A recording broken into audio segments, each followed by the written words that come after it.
Welcome to my YouTube channel. In the previous two videos, we have discussed the microbial growth kinetics, especially for batch and feed batch culture. So today in this session, I am going to talk about the growth kinetics of continuous culture. Okay. So in this picture, you see here the bioreactor, sparger connected, ampuller, all the system are incorporated. Okay. So first, kinetics of growth and substrate realization in continuous culture. So what is the continuous culture? The continuous culture, also known as continuous fermentation or chemostat culture. So here is the question, what is the chemostat? Chemostat is a system in which the chemical composition is kept a control level, especially for the culture of microorganism. And these continuous culture method are mostly used in microbiology and biotechnology. In this culture, we have to maintain the constant population of microorganism in growth phase. Okay, so what we do in continuous culture for prolong the log phase. Okay, so we increase the growth log phase in batch culture. So it is achieved by addition of fresh medium at interval time. Okay, so next question is, what are the control parameters in continuous culture? Right? So mostly one parameter, that is the regulate the addition of fresh medium, nutrient medium, and simultaneously withdrawing or removing equal volume of culture growth containing cells and byproducts. Okay, so removing of volume. Okay, for example, you addition fresh nutrient medium is 100, so you have to removing same volume is 100, and that effluent, we can also say the influent, that containing the cells, that live cells, either live cells or dead cells, and byproducts, that is the toxin also. Okay, so what is the importance of this above process? That means the removing and addition of medium. This process allow the culture to remain in steady state condition. Okay, steady state, that means the constant cell density and specific rate of growth rate of cells. Okay, so here it is the schematic representation of continuous culture. You can see here first. Okay, first here, that is the SR, that is the reservoir of nutrient, reserve of substrate.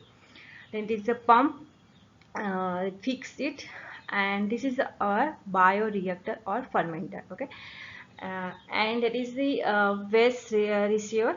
You can also say the influent. Okay, so if you add the fresh medium 100 ml at particular time, 1 hour. Okay, that is the flow rate, that means the flow rate, that you add the 100 ml every 1 hour, that is the flow rate. Okay, pump, that is flow rate, and at same time you have remove the 100 ml broth. Okay, that contains the cells and byproducts at 1 hour. That flow rate adding of substance or nutrient is same as the removing of broth. So in continuous culture, we every time we add the only fresh nutrient, not inoculum. But what happen if you add the every time of inoculum? Okay, so if you add the inoculum every time, the growth rate will be hampered. Okay, so you add, for example, you add the 100 cell a particular time. Okay, for example, initially you add the 100 cell when you start the fermentation. Okay, so first you add the 100 cells at time, and after 1 hour, okay, after 1 hour you will add the nutrient plus inoculum. So then 1 hour, then after 20 minutes. Okay, so what will happen? So here you see the 100 cell firstly added cells. Okay, 100 cell, that leg phase, the log phase, and stationary phase. After 1 hour, that reach the stationary phase, and at the same time freshly added 100 cells. Okay, 100 cells, they adapt they will go in the adaptation phase and then log phase. Okay, same time, it is the 1 hour 20 minutes and the only 20 minutes. Okay, so this time, this scenario, what will happen, as you know that bacterial cells, that log phase produce the primary metabolites, primary products, and in stationary phase they produce the secondary metabolites. So at this same time, what will happen, the both primary and secondary product form and interact with each other and block their activity. Okay, so that's why we can't add the inoculum every time. Okay, so what is the aim of continuous culture? So the principle of continuous culture is keep the microorganism in balanced state, okay, allowing them to grow and divide at constant rate without reaching stationary phase or experiencing nutrient depletion. That means the main aim, the continuous culture, that cells or microbes hit without reaching stationary phase. Okay, this is the main aim of the continuous culture.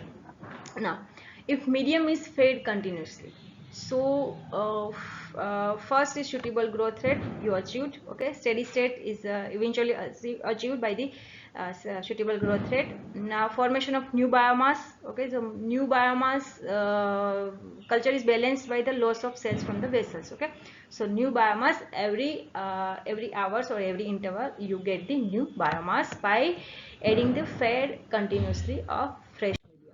Okay, so now the talking about the flow rate.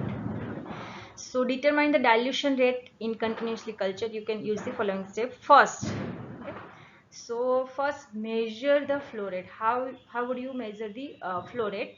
So flow rate measured by the flow meter. That means the how much amount you add the media, fresh media into the fermenter. Okay.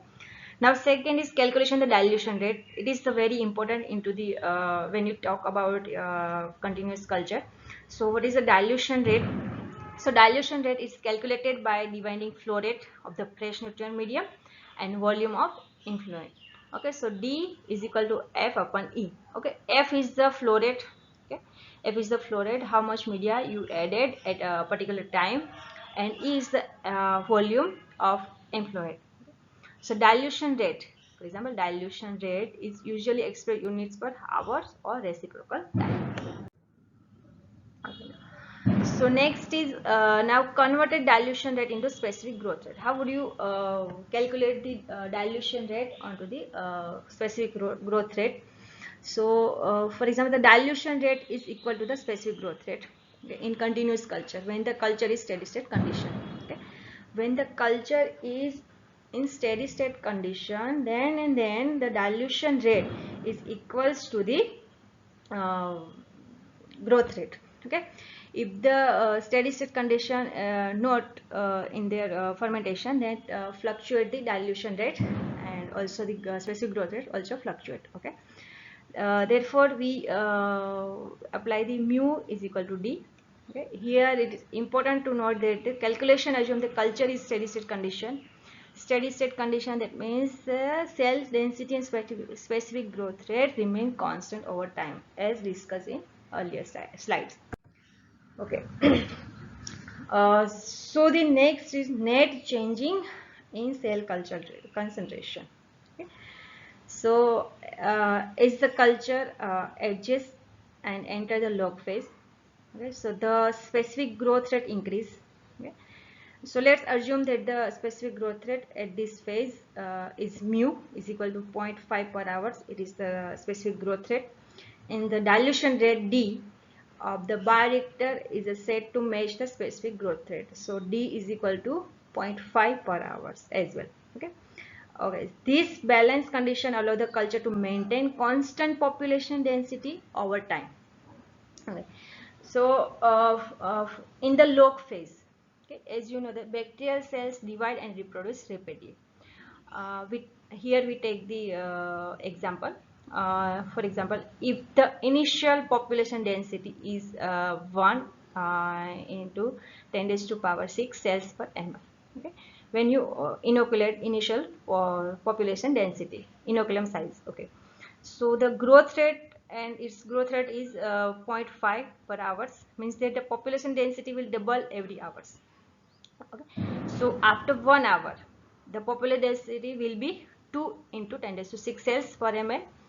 After 2 hours it will be 4 into 10 raised to 6 cells per ml, and so on. So the log phase it gradually increase the cell concentration. Now this cell concentration we express in the equation. So dx upon dt. Okay, so dx upon dt is equal to growth minus output. Okay, so growth or we use the dx upon dt is equal to mu x minus dx. Mu x means biomass. Okay, as biomass of growth rate, dx is output of biomass, amount of removed biomass. So in under steady state condition the cell concentration remain constant, so dx upon dt is equal to 0. That is no any difference of cell concentration every time. That should be equals, constant, that is a 0. So mu x is equal to dx. So xx is removed and mu is equal to d. That means the specific growth rate is related to the dilution rate. Okay, now here we use the monad equation. Okay, so as you know that in batch culture this is the same, mu is equal to mu max s slash ks plus s. So in steady state, that is the dx upon dt is equal to 0, then mu is equal to d, that is the specific growth rate equals to dilution rate, and therefore the equation we get the d is equal to mu max s bar into ks plus s bar. So here S bar is the steady state concentration of substrate in the chemostat. Okay, so we rearrange the equation and we get this new equation is S bar is equal to Ks d upon bracket mu x minus d. Okay, so mu is the specific growth rate of the microorganism. Mu max is the maximum growth rate which represent the growth rate when the nutrient concentration is abundant. Okay, this is the mu max. S is the concentration of limiting nutrient in the culture medium. K is the monad constant, okay, which represent the concentration of nutrient at which the growth rate is half of the maximum. Okay, now the S is equal to KSD. Okay, 2.13 equation. That is the equation used for steady state of substrate concentration. Now predict the equation that substrate concentration is determined by the dilution rate. Okay, so what will happen here? So first, when the cell concentration decrease, okay, suppose you remove the biomass, okay, that time also remove the some of the cells, because their growth is slower. When the cell will grow slower, okay, and they remove the from the vessel, so they that time the cell concentration is decrease in the medium. Now second question is when the nutrient concentration will rise. Okay, so after withdrawal of medium, okay, the fewer cells are left in the vessel to consume the nutrients, so this time the nutrient concentration will rise. That means the cells are fewer, because say some of the cells, suppose 75% of cells are removed from the vessel. Okay, so 25% of cell are present. Okay, they consume the nutrient. And third is when the cell grow faster, obviously that increase the substrate concentration in the vessel. When increase the substrate concentration will result in the cell growing at rate greater than the dilution rate, and biomass concentration will increase. Okay, the steady state will be re-established. That is when the substrate concentration is decreased and the cells will grow slower. Okay, then we remove. Okay, so next is the concentration of cell in the chemostat. Okay, so concentration of cells in chemostat, so described by the equation x bar. X bar, it is the steady state cell concentration in the chemostat. Y products bracket SR minus S bar. So now combining two equations, 2.13, this is the S, okay, steady state substrate, and 2.14 is the steady state of cell concentration, right? X bar is equal to y into SR minus S bar. Okay, so S bar is the uh, okay, S bar is equal to KSV upon mu max D. So now in this previous equation 2.14, so the amount of living material, mean biomass in systems depend on two factors. First is SR substrate feed rate, okay, and second is dilution rate. For example, if we increase the substrate rate, feed rate, the biomass will also increase. Okay, so biomass will also increase, but the amount of unused substrate in the system, okay, that is the residual substrate, will stay the same. Okay, on the other hand, if increase D, dilution rate if increase, the growth rate of biomass will go up.